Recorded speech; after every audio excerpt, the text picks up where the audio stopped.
Shalom a todos, un saludo cordial desde la Tierra Santa, desde Jerusalén, Israel.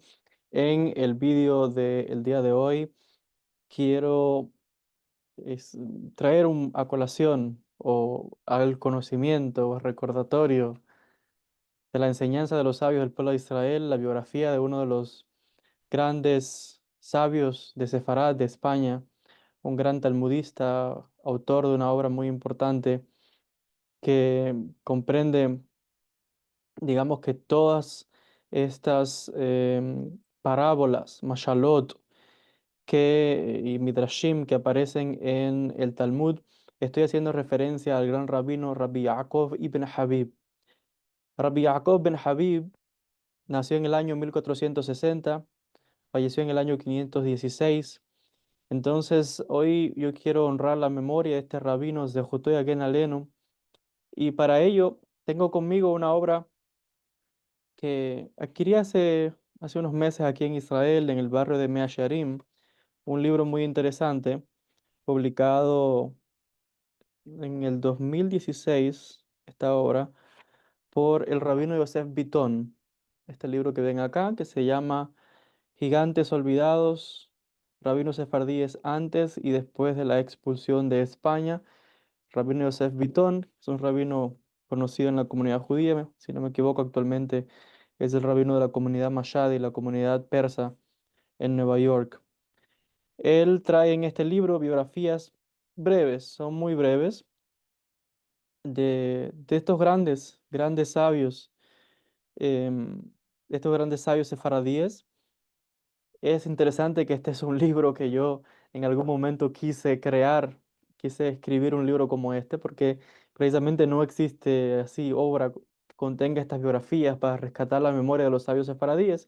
Y como saben, yo siempre estoy pues haciendo vídeos como estos, ¿no? De biografías de grandes ajamín, biografías de grandes cabalistas, biografías de los grandes poetas hebreos, los grandes filósofos, para dar a conocer y rescatar el rico legado de los judíos sefardíes, no solamente dentro de España, también en Portugal, también en Marruecos, también en Siria, también en Egipto, también en la tierra de Israel y por donde quiera que estén esparcidas las diferentes comunidades sefardíes.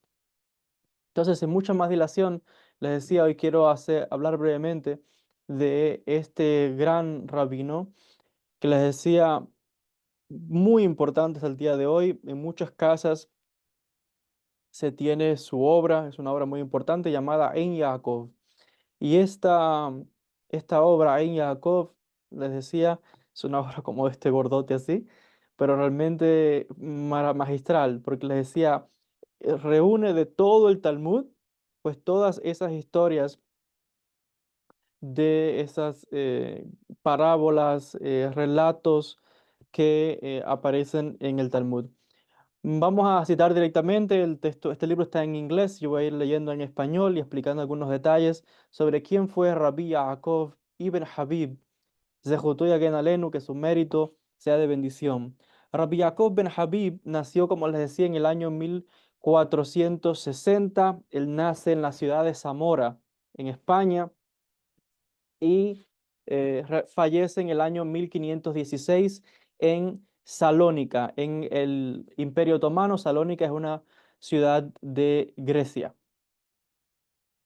Rabbi Yaakov ben Habib fue y es considerado uno de los grandes talmudistas, experto del Talmud dentro del pueblo de Israel y sin duda alguna en su época uno de los más grandes de esa generación.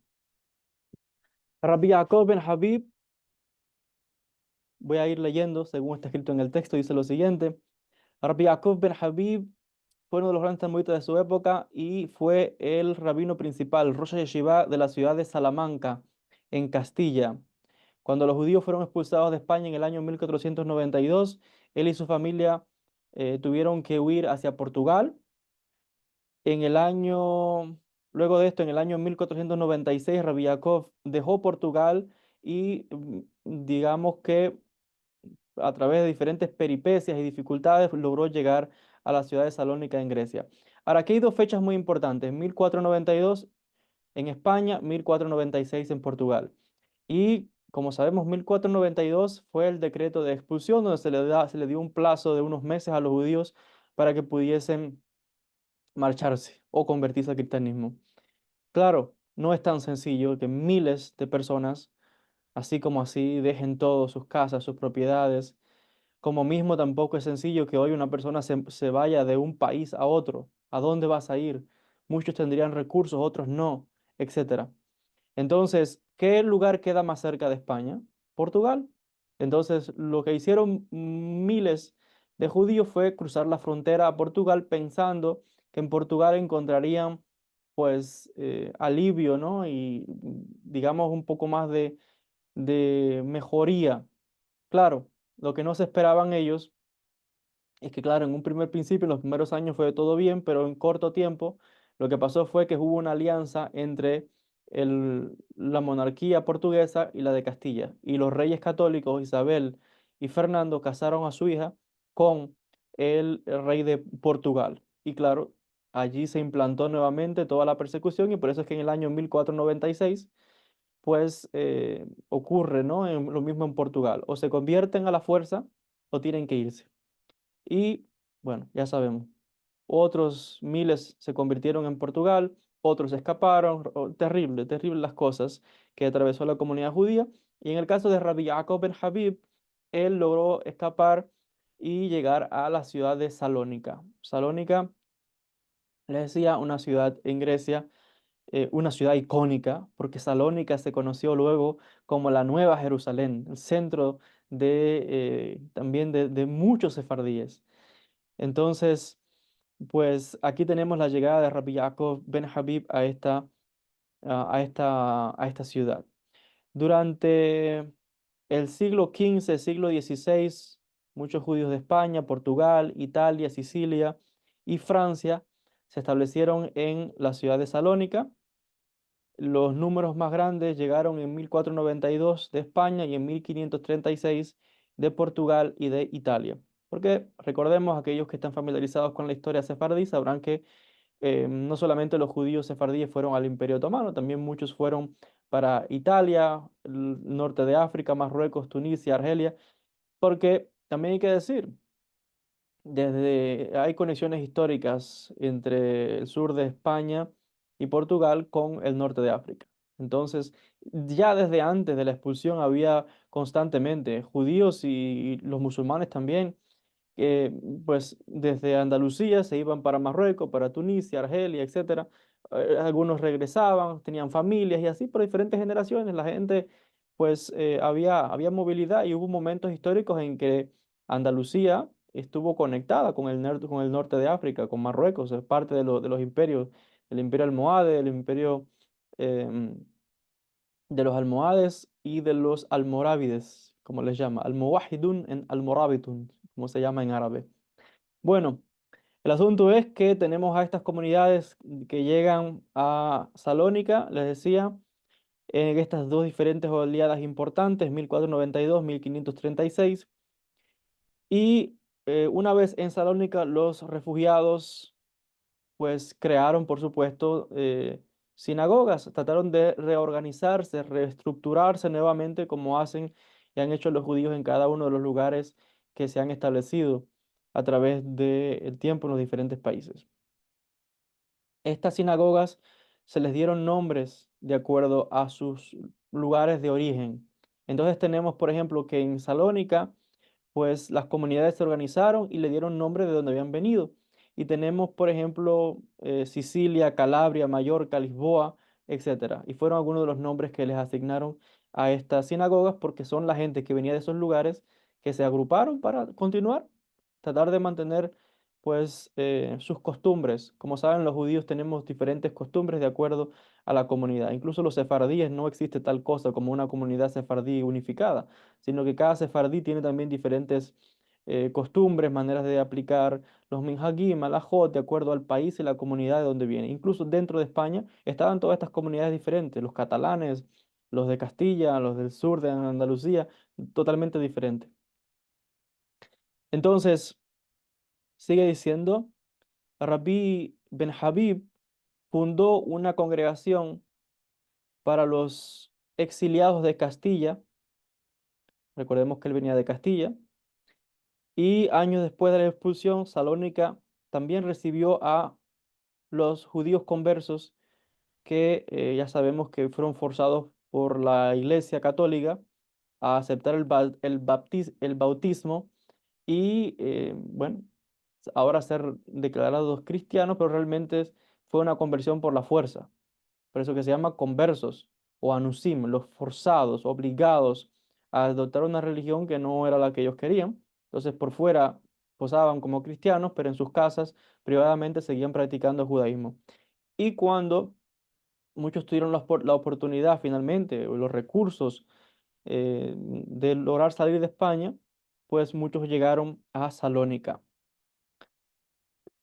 En el año 1514, el, el tribunal rabínico de la ciudad de Salónica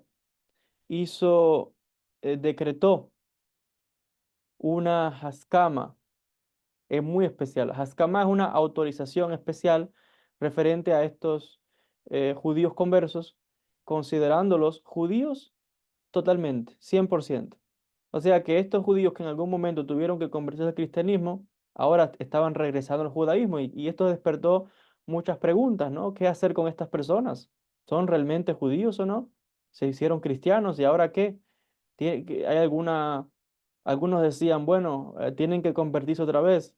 Otros decían, no, son judíos, no tienen que convertirse. Otros decían, bueno, son judíos, pero de todas formas tienen como una tumá, una impureza que adquirieron de los cristianos con toda esa idolatría. Entonces, pues tienen que hacer tevilá, por ejemplo, tienen que ir a la mikve y tienen que aceptar nuevamente la Torá, un ejemplo, etcétera. Entonces, bueno, había diferentes opiniones aquí, pero el tribunal rabínico de la ciudad de Salónica dijo, ellos son judíos 100%. Estamos hablando en el año, estamos aquí en el año 1514, o sea, siglo XVI, hace ya unos cuantos siglos de esto, en ese momento, ¿no? Porque tampoco había pasado mucho tiempo, porque de 1492 a 1514 solamente ya han pasado algunos años, no había pasado mucho tiempo el tema de la expulsión, o sea que estas personas seguían siendo judíos, no es que haya pasado tiempo y se habían asimilado y se habían casado con no judíos y ya los hijos no eran judíos, no, este no es el caso, habían pasado solamente unos años. Entonces por eso los rabinos dijeron, estas personas son judías. Dice, Salónica se convirtió en uno de los centros más importantes o ciudades más influyentes del mundo sefardí por siglos. Como ya les explicaba anteriormente, se llamó a Salónica la Nueva Jerusalén, le decían. Se hablaba ladino allí y llegó un momento en que el número de judíos allí era muy, muy grande en esta ciudad griega.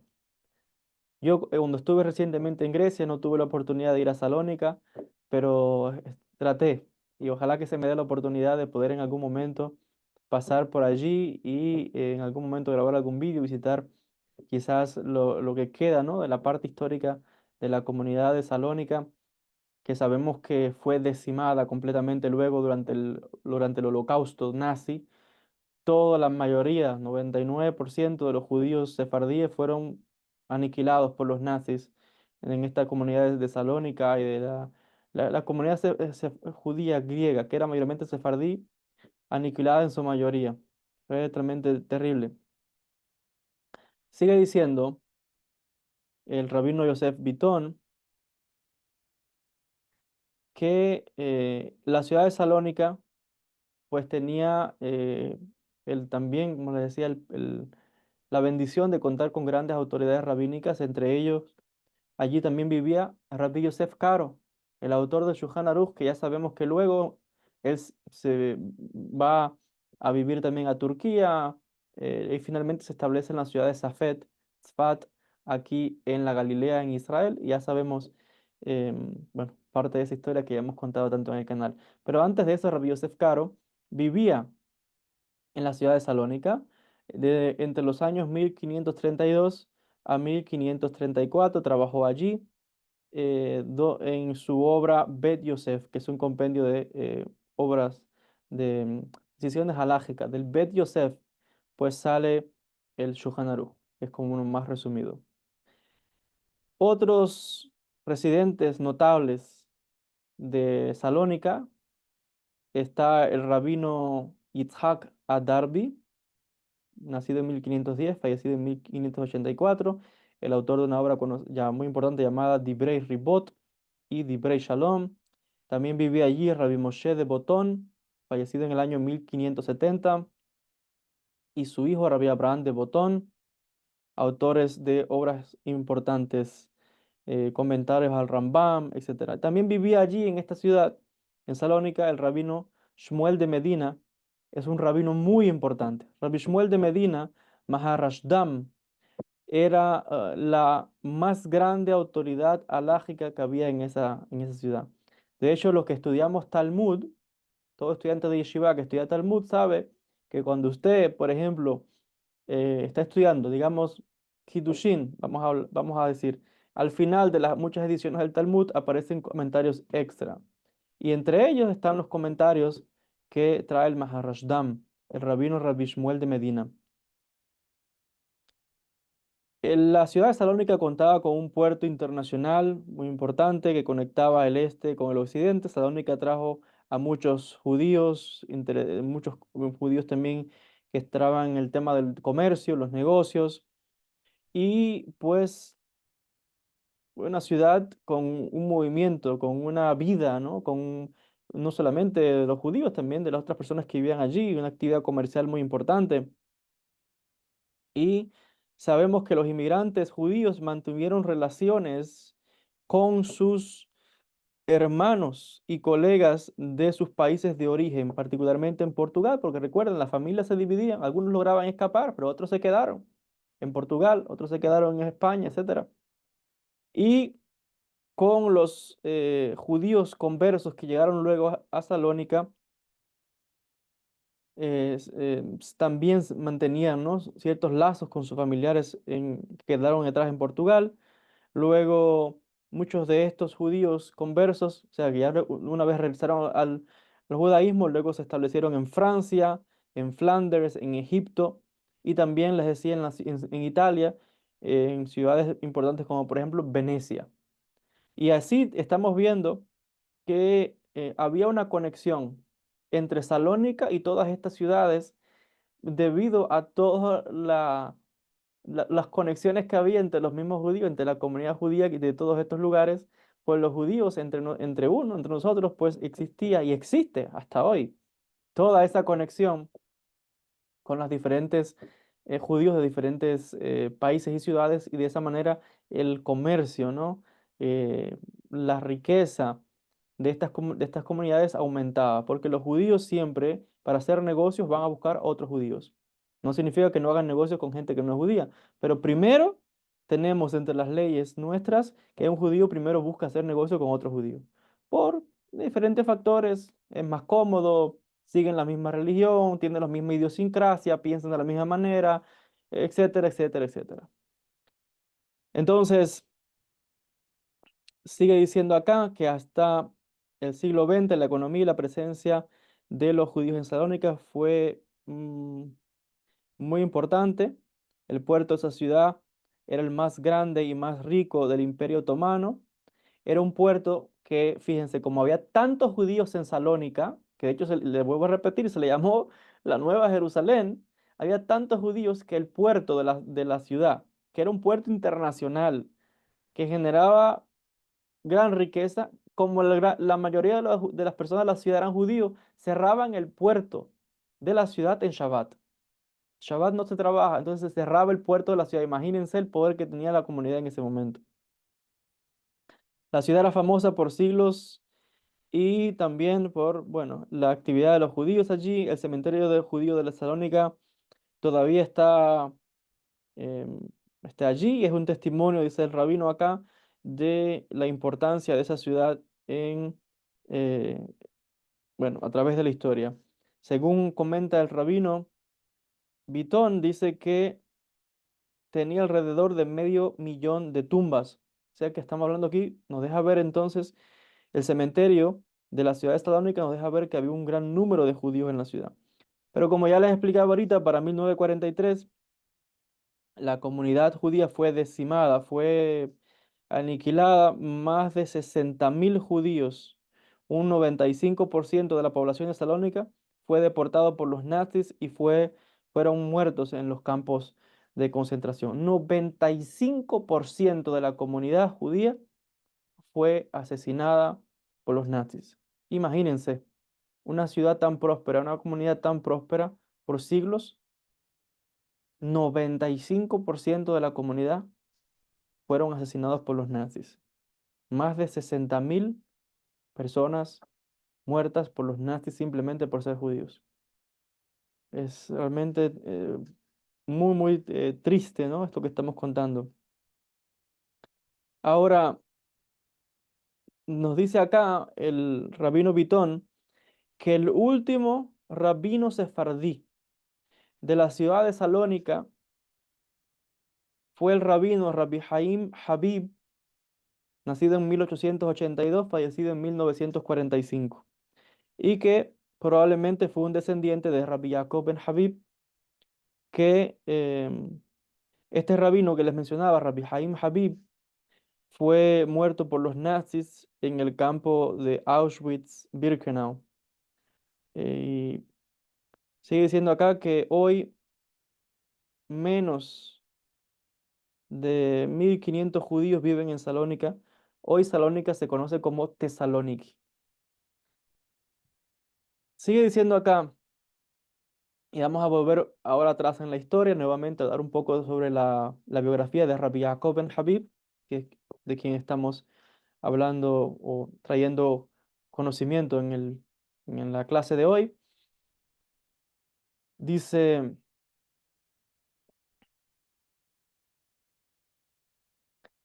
cuando Rabbi Yaakov ben Habib emigró para Salónica en el año 1496 desde Portugal, pues la comunidad o la ciudad, perdón, como hemos hablado, muy próspera. En Salónica Rabbi Yaakov ben Habib encontró a un judío filántropo, una persona muy, digamos que muy pudiente, llamado Don Yehuda Benveniste. La familia Benveniste, una de las grandes familias reconocidas en España, familia judía en aquella época, de comerciantes, etcétera. Y esta persona, Don Yehuda Benveniste, pues ayudó a Rabbi Yaakov ben Habib, le puso a su disposición su biblioteca personal, que contaba con obras muy importantes para que el rabino pudiese dedicarse al estudio. Libros en aquel tiempo era un privilegio tener. Hoy es más fácil adquirir libros, pero en aquella época costaba mucho dinero. Y este rabino, pues tuvo acceso a muchos libros con comentarios a la Torá muy importantes. Comentarios al Talmud por rabinos muy distinguidos y significativos. Y aquí Rabbi Yaakov ben Habib tuvo la oportunidad de aumentar sus conocimientos todavía más. En Salónica, Rabbi Yaakov escribió, como les mencionaba al principio, su libro más famoso, su obra más importante, más conocida, que es llamada Ein Yaakov, que es una colección de Agadot. Los Agadot, como les explicabas, es una especie de género, vamos a llamarlo así, género literario judío, que no tiene que ver con temas halágicos, sino que es más como midrashim, como enseñanzas éticas, como parábolas, cosas así. Y él tomó todos estos pasajes de las diferentes partes del Talmud y compuso esta obra que se llama Ein Yaakov, un libro como este gordote así, que todavía se puede adquirir. Quizás en algún momento se los pueda mostrar y podamos hablar un poquito de esta obra. Dice Rabbi Yaakov, pues trajo toda esta compilación y además trajo anotaciones, trajo comentarios a estos pasajes del Talmud. También dice, él llamó a su obra, a su libro, Pirush Amehaber. Dice que es el comentario, ¿no?, de Rabbi Yaakov ben Habib. Esta obra fue organizada en diferentes, de acuerdo a los diferentes tratados del Talmud. Antes de escribir en Yaakov, había muchos libros que traían los diferentes pasajes de las Agadot del Talmud, o sea, estas historias de carácter ético, con enseñanza, etcétera, en especie de, como de sermones, dice aquí el rabino. Dice, aunque traían material organizado en diferentes temas, pero fue realmente con este libro, En Yaakov, la primera obra que trae, comenta y expande de manera sistemática todos estos pasajes que aparecen en el Talmud, estas especies de historias, de parábolas, de midrashim, pero que tienen enseñanzas éticas, y fue Rabbi Yaakov ben Habib quien con su obra En Yaakov hace un estudio, un análisis sistemático, una explicación coherente, organizada de todos estos pasajes que encontramos en el Talmud. Durante la Edad Media y luego muchos no judíos, o sea, los gentiles, goyim, como le llamamos en hebreo, o sea, gentiles, gente de las naciones, y también algunos conversos, o muchos conversos, o sea, judíos que se convirtieron al cristianismo, comenzaron a atacar el Talmud. Ya esto lo sabemos, las famosas disputas que ocurrieron en España, en Portugal, donde habían debates públicos y se llamaba a los rabinos a debatir, y muchas veces lo que hacían era, la iglesia realmente lo que hizo fue algo cruel y eh, para ridiculizar a la comunidad, porque no solamente es que forzaron a mucha gente a convertirse, que también hay que decir que muchos judíos, algunos, se convirtieron por temas de conveniencia, pero la gran mayoría fueron forzados, obligados. Y claro, ya los hijos, nietos que fueron criados como cristianos católicos, pues le fueron sembrando un odio, un rencor hacia los judíos, hacia el judaísmo, cuando ellos mismos venían de familias judías y eran judíos. ¿Y qué pasaba? Que las iglesias entonces organizaban debates como para ridiculizar, para decir que el judaísmo como que estaba errado, etcétera. ¿Y que a quiénes llamaban a debatir? A los mismos judíos que se habían convertido al cristianismo y a sus hijos o nietos, por ejemplo, y los ponían a debatir con otros judíos. O sea que eso era como una especie de circo humillante para poner a debatir a judíos contra judíos, claro, porque solamente otro judío tiene los conocimientos de hebreo, de arameo, de la religión por dentro para poder debatir con otro judío de verdad. Un cristiano no tiene esos conocimientos, no conoce nada. El cristiano lo único que puede conocer un poco es de la Biblia, del Tanaj en general, pero eso no le da, eso no da suficiente conocimiento para saber nada sobre la religión judía. Entonces, solamente ponía entonces a judíos contra judíos, unos que se habían convertido al cristianismo contra los que todavía permanecían. Y hubieron muchos ataques contra el Talmud. Y claro, viniendo del desconocimiento, como todavía hoy a veces nos encontramos vídeos de personas por las redes sociales que se ponen a atacar. El Talmud dice esto. Mira cómo hablan de, cómo hablan de los no judíos, cómo hablan de este, cómo... Son gente que son ignorantes porque ni siquiera entienden qué significan esos pasajes, no entienden cuáles son las enseñanzas que hay ahí o cuál fue digamos que la época en que se escribieron estos temas, por qué se escribieron, por qué se dijeron esas cosas, las opiniones de los sabios que cambian a través del tiempo. Entonces, son gente que, como en aquella época, también hoy atacan el Talmud, atacan los textos. Y así ocurrió también en esta época. Sigue diciendo lo siguiente. El Talmud fue prohibido, quemado, censurado. Y estas personas, estos perpetradores, vieron el Talmud como el libro de los judíos por excelencia que perduraba como la obstinación de los judíos de no reconocer a los cristianos y de no reconocer a Jesús y todas esas cosas. Y por tanto dijeron la iglesia, hay que destruir ese libro, porque si los judíos siguen leyendo ese libro, no podemos convertirlos, no se quieren convertir. Y ya vemos, se prohibió, se quemó, actos de repudio, muchas cosas acá. Cuando la congregación de la Inquisición. Aquí es interesante porque se llama así, de ese nombre. El Santo Oficio. El Santo Oficio de la Inquisición.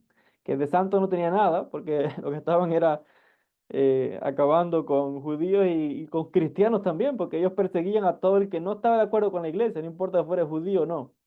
todo el mundo al calabozo, tortura, muerte, quemado en la hoguera, terrible. La famosa, la infame Santa Inquisición, que vuelvo a decir, de santa no tenía nada, pero bueno, dice que estableció en el año 1542 en Roma, ojo con esto, en Roma, porque la Inquisición se estableció en diferentes años, en diferentes lugares. En España, en una época, creo que fue 1472 o 1478, empezó en Francia, luego pasó a España, Portugal, Roma, en diferentes sitios.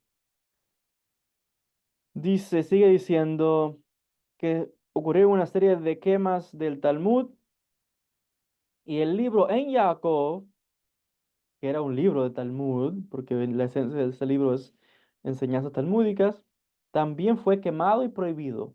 Quiere decir que esta obra del rabino Jacob ben Habib fue también perseguida por la iglesia, lo quemaron públicamente, lo prohibieron, y el que cogieran leyendo ese libro de los judíos era perseguido la gente.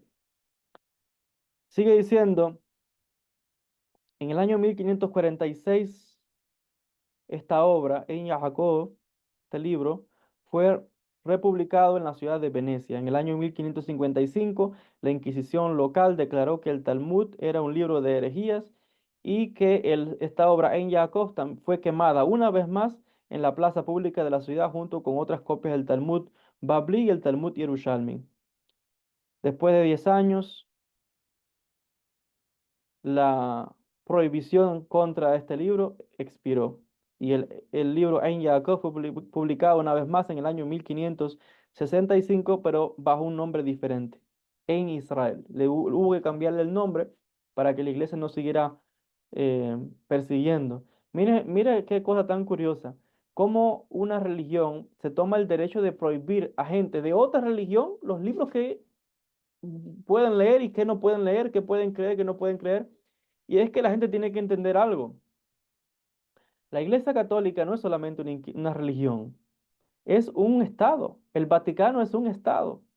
El Papa tenía en aquella época poder, como hoy, poder político, no es solamente una gente religiosa, es un poder religioso, económico y político. Tienen bancos, tienen ministros, tienen embajadores como cualquier país. Entonces, claro, detrás de la fachada de la religión, la gente cree como que son los religiosos. No, no, eso es un Estado. Y el Papa es como un presidente, un jefe de Estado. Lo que pasa es que todo es la imagen religiosa, pero realmente tiene fuerza, tienen ministros, tienen embajadores. Y en aquella época el Papa era más peligroso todavía porque podía mandar a matar personas fácilmente como lo hicieron, quitar reyes, ponían reyes, todo en el nombre de Dios, porque si alguien es religioso, se tenía que someter a la autoridad del Papa, que es según la creencia de ellos, el sucesor de Pedro. Claro, esta es la visión de la Iglesia Católica, que es la que dominaba en Occidente. No así con el cristianismo, por ejemplo, que se mantuvo aquí en la tierra de Israel o en Egipto o en Siria, que no aceptaba esa autoridad. Y esas son comunidades que han quedado hasta hoy. Son comunidades primitivas del cristianismo diferente a lo que la gente conoce en América o en Europa, por ejemplo.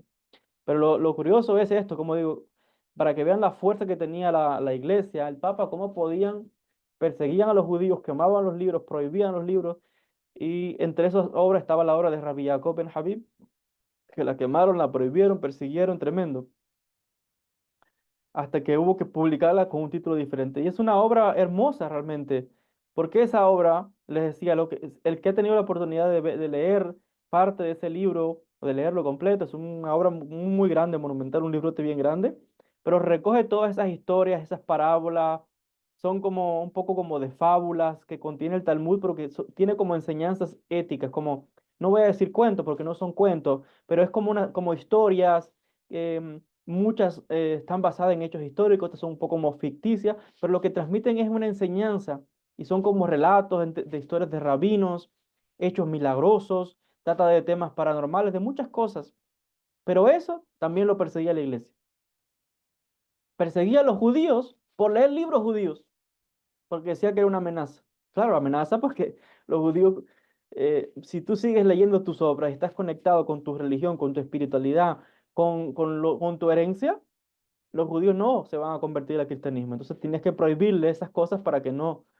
pudiese, para que fuese más fácil para ellos convertirlo. Fue lo mismo que hicieron los romanos, lo mismo que hicieron los griegos cuando prohibieron la Torá y una serie de prácticas, el Shabbat, la circuncisión. ¿Para qué? Para obligar a los judíos a ser más modernos, como el helenismo, ¿no? La filosofía, todas esas cosas. Y esto fue lo mismo que está haciendo que hizo la iglesia en ese momento. Esta obra en Jacob se hizo muy popular también, no solamente entre los sefaradíes, también entre los judíos ashkenazí, entre los judíos sefardíes particularmente. La obra en Jacob ha tenido un lugar muy especial entre, digamos que el currículum de estudio de la Torá. Hasta tiempos recientes, el En Yaakov fue un texto, un libro de texto entre los jóvenes estudiantes de escuela elementaria. También fue estudiado de manera indispensable como introducción al Talmud y, o sea, es como una especie de introducción a las enseñanzas del Talmud antes de entrar en temas más complejos o decisiones más profundas del Talmud. Sigue diciendo acá que el En Yaakov fue mm, primeramente publicado en Salónica en el año 1516. Unos meses después, Rabbi Yaakov ben Habib falleció. Rabbi Yaakov escribió solamente en dos de los seis órdenes de las secciones del Talmud, escribió en lo que es Zeraim y Moed, y el libro fue completado por su hijo Rabbi Levi ben Habib, el famoso Ralbaj, un otro rabino muy importante que quizás en otro vídeo vamos a tener la oportunidad de hablar un poquito sobre su biografía. Y la verdad es que yo quería traer en este vídeo estos detalles sobre la vida de estos rabinos que muchos pues han ido quedando un poco como en el olvido. Ustedes saben y lo podrán notar en este canal que yo he hecho muchos vídeos de biografías de grandes rabinos, de grandes cabalistas, poetas, filósofos judíos, pero principalmente rescatando el legado sefaradí. Y la verdad es que hacía algunos meses que no hacía ningún vídeo relacionado con biografías de grandes rabinos y quería traer ya desde hace algún tiempo esta biografía de Rabbi Yaakov ben Habib y después en otra oportunidad haré un vídeo sobre otro rabino que es el hijo de Rabbi Yaakov, Rabbi Levi ben Habib, que luego eventualmente vino acá a Jerusalén, fue el rabino principal de la ciudad de Jerusalén, etcétera. Entonces, la verdad es que pues es uno de los grandes rabinos sefardíes de orgullo para la familia Ben Habib, un apellido muy ilustre que, como vemos, viene desde Zamora, España, en el siglo XV y desde antes, Portugal también, Jerusalén, por diferentes partes que se han expandido, pues, este apellido, esta familia. Así que, bueno, con el favor del Eterno, ojalá tenga la oportunidad en otro vídeo de seguir hablando de las grandes biografías de los rabinos sefaradíes, preservando el legado de las generaciones pasadas, porque otra vez, cuando uno habla de estos temas, cuando uno trae estos grandes nombres, es cuando se preserva realmente la herencia de estos sabios, en este caso específico, la vida y la significancia de este rabino, Rabbi Yaakov ben Habib, 1460-1516. Que su mérito sea de bendición para todos. Zehutó y Agen Alenu, Besat Hashem, que ojalá que a través de este video haya despertado la curiosidad de muchos de buscar su obra en Jacob.